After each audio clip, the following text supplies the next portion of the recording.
Đi chơi với bạn. Đi chơi với bạn.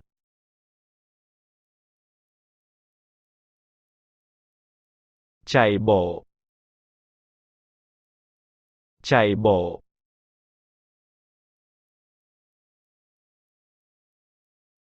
Đan len. Đan len.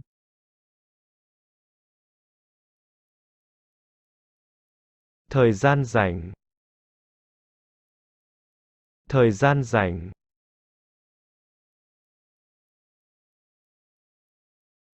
Nghe nhạc. Nghe nhạc.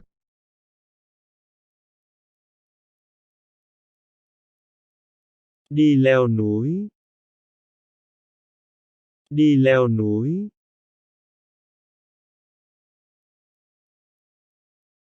Nhạc cụ.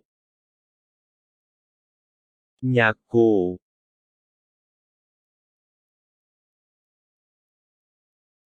Chơi thể thao.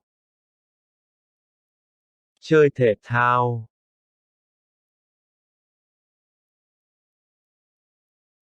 Đọc sách. Đọc sách.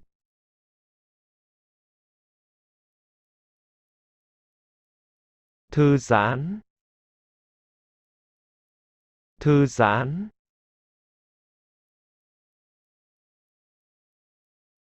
May vá. May vá.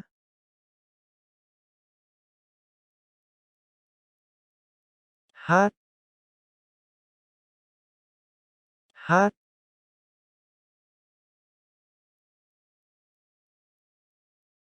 Ngủ.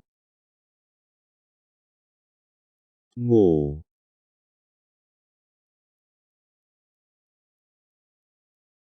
Chụp ảnh. Chụp ảnh.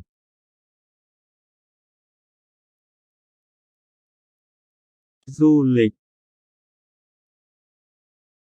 Du lịch.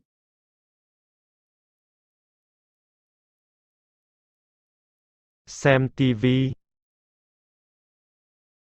Xem TV.